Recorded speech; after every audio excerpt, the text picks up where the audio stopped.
नमस्कार, मैं हूं आपके साथ बिंदु राजपूत। आप देख रहे हैं जनता वॉइस। आज हमारे साथ आम आदमी पार्टी राज्यसभा सांसद जो डॉक्टर सुशील गुप्ता जी है, उनके प्रतिनिधि दीपक जैन जी हमारे साथ मौजूद है। आज दीपक जैन जी से हम बात करेंगे एमसीडी इलेक्शंस को लेकर और साथ ही आज वुमेन्स डे बनाया जा रहा है, उसको लेकर चर्चा करेंगे। सबसे पहले मैं उनका स्वागत करती हूँ अपने चैनल पे। जी नमस्कार, आपके सभी दर्शकों को मेरा नमस्कार। दीपक जी, सबसे पहले मैं आपसे पूछना चाहूँगी, मेरा पहला क्वेश्चन आपसे ये रहेगा कि एमसीडी इलेक्शंस आने वाले हैं, तो अभी उसको लेकर क्या क्या तैयारियां चल रही है आपकी? देखिए, एमसीडी इलेक्शन अप्रैल 2022 के अंदर दिल्ली के अंदर होंगे। अभी आपने पता है, पूरी दिल्ली को पता है, पूरे देश को पता है, दिल्ली के अंदर उपचुनाव हुए थे। उपचुनाव में भाजपा को 0 सीटें मिली थी और 1 सीट पर जमानत भी जब्त हुई थी। 105 वोट मिले थे भाजपा को।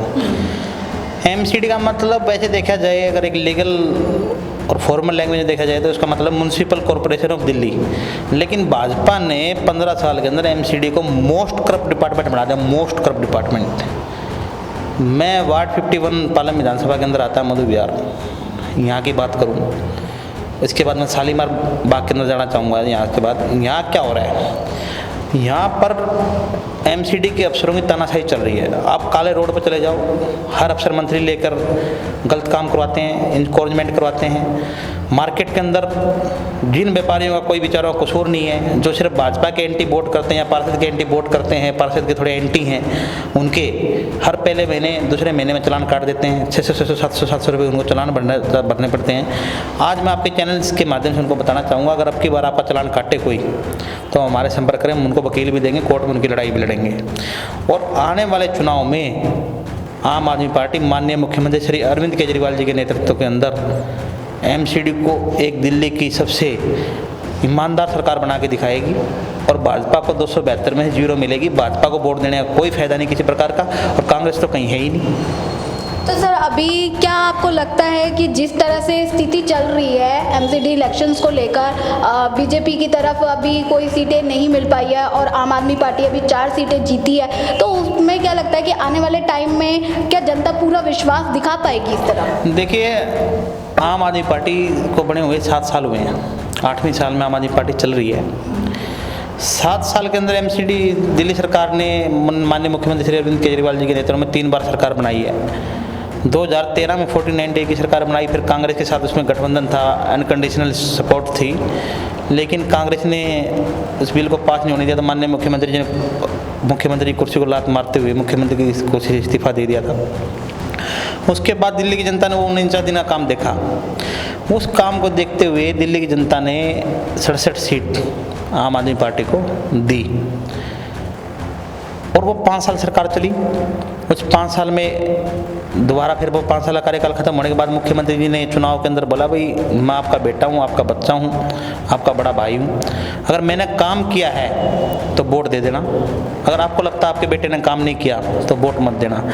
मैंने तो अपने 28 साल की उम्र में कोई नेता ऐसा नहीं देखा कि वो काम के दम पर वोट मांगता हो, जो कहता हो काम किया तो वोट देना, काम नहीं किया तो वोट मत देना। मैंने देखा है हिंदू के नाम पे वोट दे दो, मुसलमान के नाम पे वोट दे दो, मराठों के नाम पे वोट दे दो, नॉन मराठा के नाम पे वोट दे दो, राम के नाम पे वोट दे दो, अल्लाह के नाम पे वोट दे दो।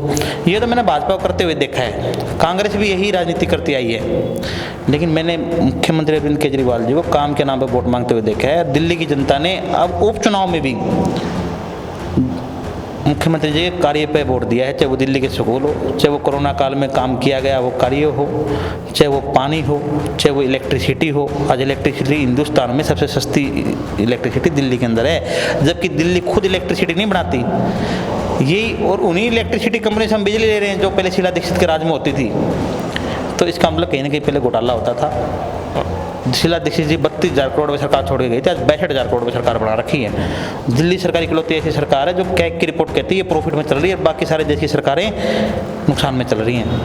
सर, अगर बात करें यहाँ पर, आपने कहा कि जो आम आदमी पार्टी है वो काम के नाम पर वोट लेती है, वो ऐसे नहीं कोई हिंदू मुस्लिम की राजनीति नहीं। तो सर एक बात है, जैसे आज वुमेन्स डे मनाया जा रहा है पूरे देश में, तो क्या महिलाओं के लिए अब तक आम आदमी पार्टी की तरफ से क्या इतनी मतलब कि सिक्योरिटी दी गई है कि हमारी अभी जो महिलाएं हैं, अभी आपने देखा होगा सर आयशा नाम की जो लड़की थी उसका केस देखा होगा, तो सर उसमें अभी भी महिलाओं को क्या हमारे देश में वो सम्मान, वो चीज़ मिल रही है जिसकी वो पूरी हकदार है? देखिए, महिला हमारी जो मातृशक्ति है, अगर आज हम यहाँ बैठे हैं तो हमारी मातृशक्ति के कारण ही बैठे हैं। मातृशक्ति इस देश के अंदर जहाँ पर मातृशक्ति का सम्मान होता है, जहाँ पर महिलाओं का सम्मान होता है, वो देश हमेशा आगे बढ़ता गया है। जिस देश में महिलाओं का सम्मान नहीं होता, वहाँ पर बड़े बड़े भंडार भी खाली हो जाते हैं। मैं तो आपके चैनल के माध्यम से चाहूँगा, अपनी मातृशक्ति से, अपनी बहनों से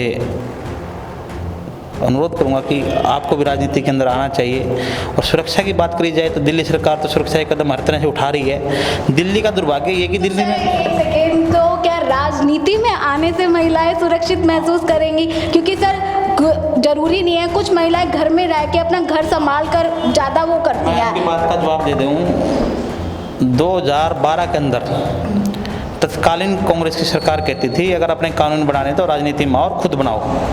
हम सोचते थे राजनीति दलदल है, लेकिन हमने सोचा दलदल में जब कूदेंगे जब ये दलदल साफ होगी।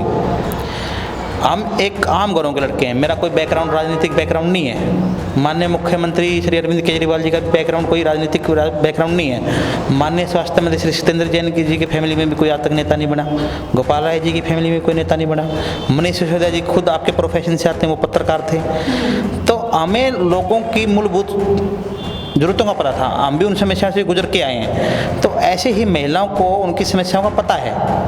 और कुछ महिलाएं अगर भागीदारी राजनीति में करेंगी, बराबर की राजनीति में करेंगी, जब वो पुरुष नेता को पैदा कर सकती हैं तो वो खुद भी राजनीतिक नेतृत्व कर सकती हैं, तो वो अपनी समस्याओं को उठाएंगी जोर शोर से। अभी सरकारें उठा रही हैं, दिल्ली सरकार ने अभी बसों में मार्शल तैनात किए, पैनिक बटन लगाया, अभी आपको अभी पता नहीं होता, अभी पैनिक बटन का सिस्टम शुरू किया है, क्लस्टर बसों में किया है। लेकिन दिल्ली का दुर्भाग्य ये है कि दिल्ली में 3 एजेंसियां काम करती, 3 सरकार चलती हैं। सेंट्रल गवर्नमेंट देखा गया है, हमारे सर्वे से देखा गया है कि अभी भी बसों में मार्शल के होने के बाद भी सर वही मिसबिहेव लड़कियों के साथ किया जा रहा है। अभी भी लड़कियां परेशान हैं, माँ बाप लड़कियों को घर से बाहर निकलने में, अभी आधी रात में दिल्ली में ही मैं आपको अगर कहूँ कि दिल्ली में आए दिन कोई ना कोई केस निकल के आता है। तो सर ऐसा क्या, कहाँ पर अभी भाई ये वीकनेस आ रही है कि जिसकी वजह से अभी ये केस इस तरह से बदतमीजियाँ थमने का नाम नहीं लेती हैं? देखिए, मानसिकता का परिचय देती है। कुछ लोगों की मानसिकता खराब है, होती है, जो ऐसे काम करते हैं, जो अपने रिस्पेक्ट करना नहीं जानते माँ बहनों की। घर के अंदर भी वैसा ही कार्य करते होंगे, मेरे को उम्मीद है। लेकिन इसके साथ साथ मैं कहना चाहूँगा, दिल्ली के अंदर कानून व्यवस्था संभालने की जिम्मेदारी दिल्ली पुलिस की है। जो दिल्ली पुलिस सीधा सीधा रिपोर्टिंग करती है अमित शाह जी को। अमित शाह जी देश के गृह मंत्री हैं, उससे पहले राजनाथ जी थे, कांग्रेस की सरकार में शिंदे जी थे।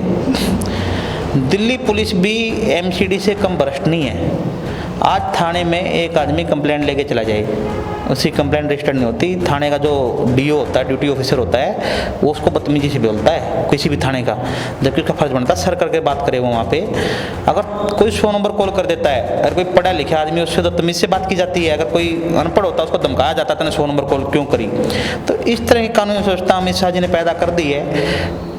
मेरे ये पूरा राजनीतिक दुरुपयोग करते हैं। दिल्ली पुलिस को पब्लिक पे कम लगाते हैं, नेताओं पे ज़्यादा लगाते हैं। दिल्ली पुलिस के कमिश्नर बयान देते हैं कि सिविल डिफेंस वाले चलान नहीं कर सकते। चलान करना एक रेवेन्यू डिपार्टमेंट का काम है। जो ट्रैफिक पुलिस भी होती है ना, इनको दिल्ली पुलिस ने पावर नहीं दे रखी, इनको रेवेन्यू डिपार्टमेंट ने पावर दे रखी है। रेवेन्यू डिपार्टमेंट किसको पावर देना चाहे, किसको नहीं देना चाहिए, वो उनकी वो है।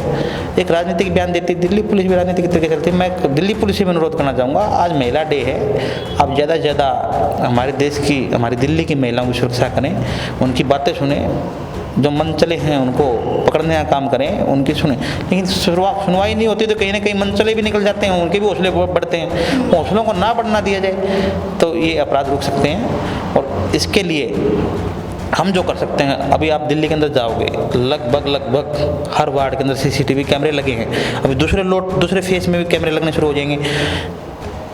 अभी मैं 4-5 दिन पहले पढ़ रहा था अखबार, उसमें दिल्ली पुलिस की स्टेटमेंट थी कि CCTV कैमरे जो दिल्ली सरकार ने लगाए हैं वो बहुत अच्छे हैं, उनसे काफ़ी केस सोल्व हुए हैं। तो इसका मतलब कुछ अपराध तो कम हुआ है।